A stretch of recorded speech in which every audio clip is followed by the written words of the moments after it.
L'invité de ce Smart Impact, c'est Simon Bestel. Bonjour. Bonjour. Bienvenue. Vous êtes le cofondateur de FEV. Vous l'avez créé il y a 6 ans avec Marc Batty et Vincent Cros. FEV pour Ferme en Vie. De quoi s'agit-il ?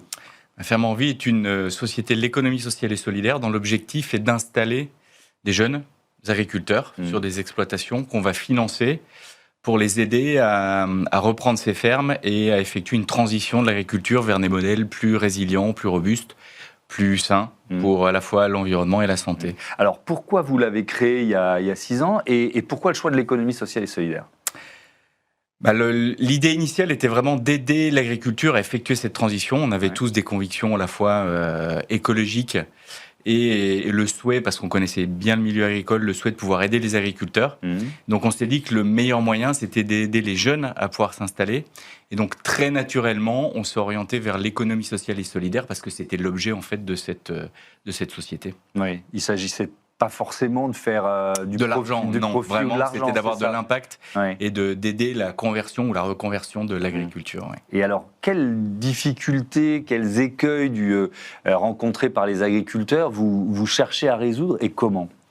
Alors, un des principaux freins pour l'installation d'un jeune, bien évidemment, c'est l'accès au foncier, le financement d'une exploitation agricole. Une exploitation moyenne, ça va être en France 60-70 hectares. Si on doit acheter des bâtiments, des terres, du matériel, investir dans l'exploitation, ça peut représenter plusieurs centaines de milliers d'euros, voire plus d'1 million d'euros. D'accord. Donc, c'est inaccessible pour la plupart des jeunes.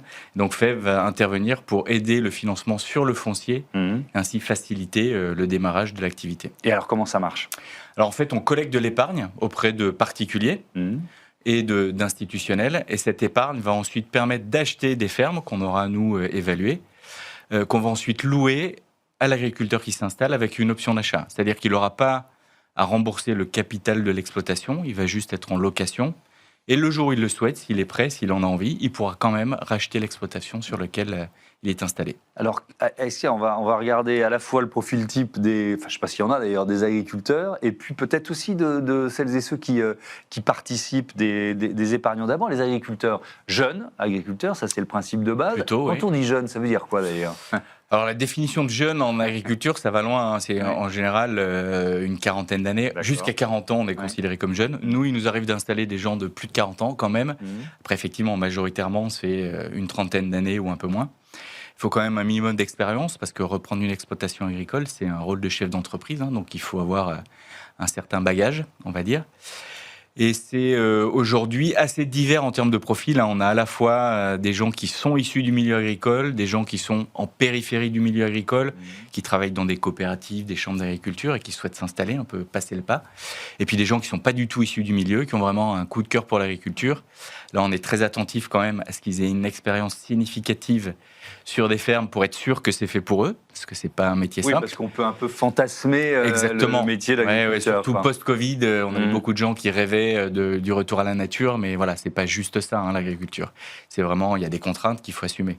Donc voilà, on est assez attentif à ça, mais ça permet aussi d'avoir des profils assez différents, qui ont vécu d'autres choses, qui ont vu d'autres modes de fonctionnement, d'autres activités économiques, et donc qui apportent quelque chose de nouveau à l'agriculture, qui permet un peu un renouvellement aussi des modes de pensée, des modes de fonctionnement. Un agriculteur, c'est d'abord un chef d'entreprise, et deux, est-ce que c'est un chef d'entreprise forcément atypique ? C'est-à-dire, est-ce que son entreprise ne coche pas exactement les mêmes cases que toutes les entreprises ? Alors, je dirais oui et non. Dans ce qu'on cherche, nous, quand même, plutôt oui, parce que on est dans la transition, donc il faut inventer de nouveaux modèles agricoles.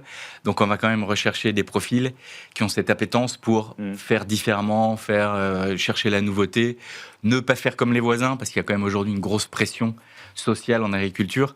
Donc nous, on cherche plutôt ce profil, mais c'est effectivement en agriculture pas obligatoire. On peut tout à fait appliquer des modèles existants et ça fonctionne. Et les épargnants alors, qui rentrent dans l'aventure ? Ouais, donc ils sont assez nombreux aujourd'hui. On doit être à plus de 5000 épargnants particuliers. Et eux, leur premier attrait, c'est évidemment le sens que ça a d'investir pour aider les jeunes à s'installer sur des modèles agriculture biologique, agroforesterie et autres. Donc ça, c'est vraiment le premier intérêt. Le deuxième intérêt, c'est aussi l'économie d'impôt. Comme on est une société de l'économie sociale et solidaire, ils peuvent bénéficier d'une réduction d'impôt lorsqu'ils investissent. Donc il y a quand même cette attractivité. Et puis au global, ça reste des gens intéressés par l'agriculture et les problématiques environnementales. Donc voilà, c'est un peu tout ça. Et leur profil, c'est aujourd'hui plutôt des urbains avec un certain niveau de revenus qui investissent en moyenne 5-6 000 euros, mais ça peut aller à 500 euros pour les moins fortunés, on va dire, le ticket d'entrée. Ça, c'est le ticket le plus bas, c'est ça ? Exactement. Oui. Et à plusieurs dizaines ou centaines de milliers d'euros pour les plus Il y a riches. aussi des investisseurs plus institutionnels ?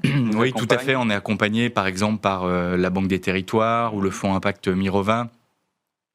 En fait, des structures qui sont vraiment concernées par la transition qu'on doit faire, que nos sociétés doivent faire, et donc qui investissent pour supporter des jeunes entreprises qui vont dans ce sens-là et qui vont créer de nouveaux modèles, de nouveaux modes de fonctionnement. Alors, ça répond, FEV répond à deux défis majeurs de l'agriculture, la transition agroécologique, on va y revenir, et puis aussi la transmission. Alors, je ne sais pas ce chiffre, je le vois circuler un peu partout. Un agriculteur sur deux va prendre sa retraite dans les... Oui, c'est ce qu'on dit généralement. Alors, dans les 10 ans, 15 ans. Bon, voilà.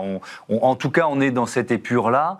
Ça veut dire qu'il y a un enjeu presque existentiel pour l'agriculture française, là, qui se joue dans la décennie. Existentiel. Certains sont pour des modèles où l'agriculture devient très financière et on a des très grosses exploitations, plutôt possédées par des financiers ou des industriels.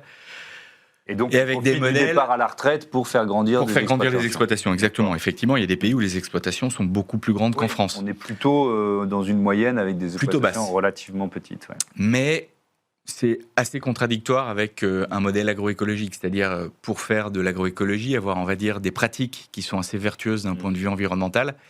Il faut avoir des exploitations pas de taille trop grande parce qu'il faut beaucoup de diversité, ce qui demande quand même pas mal de main-d'œuvre, une attention forte aux terres, aux cheptels si on a de l'élevage. Donc voilà, il faut une grande proximité. Ce qui est assez contradictoire avec des exploitations très grandes où on va plutôt rechercher de l'économie d'échelle, donc une simplification des modèles agricoles qui ne sont pas tout à fait compatibles avec l'agroécologie. Donc, nous, on ne pose pas trop vers ces modèles. Ils sont viables, ils sont certainement existants dans 10, 15, 20 ans. Mais il faut absolument qu'on ait à côté de ça des modèles beaucoup plus vertueux, plus résilients et plus bénéfiques pour la santé aussi des agriculteurs et des consommateurs. Bien sûr. Il y a quelques critères principaux, majeurs dans les projets que vous accompagnez. Donc derrière ce terme agroécologie, qu'est-ce que vous mettez ? Alors, l'agroécologie, il y a pas mal de choses derrière, mais en gros, c'est utiliser de manière très respectueuse les ressources auxquelles on a accès. Et les ressources principales, ça va être la terre, donc préserver la qualité des sols. L'eau, extrêmement important, et on le voit aujourd'hui de plus en plus, malheureusement. Et la biodiversité. Donc ça, c'est vraiment les 3 facteurs sans lesquels l'agriculture ne peut pas fonctionner et que l'agroécologie doit absolument préserver. Il y a plusieurs moyens de le faire. Aujourd'hui, notre choix, ça a été d'orienter en particulier vers l'agriculture biologique, qui préserve, parce qu'elle n'utilise pas d'intrants de synthèse, qui préserve les sols, qui préserve l'eau, qui préserve la biodiversité. Donc c'est aujourd'hui un des seuls labels ou une des seules pratiques qui a vraiment un impact très positif sur ces 3 facteurs-là. Donc on a choisi de privilégier. Mais après, il y a des gens qui font la restauration des sols, qui ont d'autres types de pratiques qui peuvent aussi être intéressantes. Sur la question de l'eau, la loi d'urgence agricole a été votée par le Sénat cette semaine. Elle est critiquée par les associations environnementales en disant qu'elle a été, allez, je simplifie, mais un peu dictée par la FNSEA. Elle prévoit notamment d'augmenter, de doubler les capacités de stockage. Donc ça repose la question notamment des bassines et du partage de l'eau. Et puis elle prévoit une gouvernance un peu différente de l'eau, notamment dans la façon dont les agriculteurs pourraient devenir un peu prioritaires dans les instances qui gouvernent le partage de l'eau. Vous dites on est à contresens avec une loi comme celle-là ? Je dirais un peu oui, malheureusement. Alors que l'eau soit indispensable à l'agriculture et donc à la vie de toute une population, évidemment. Le métier de l'agriculteur, c'est de nous nourrir et de nourrir les animaux. Exactement. Donc il est assez normal que l'agriculture est une forme de priorité sur l'accès à l'eau. Maintenant, on ne devrait pas laisser les décisions uniquement dans les mains des agriculteurs. C'est quand même une décision collective et qui doit donc être prise collectivement.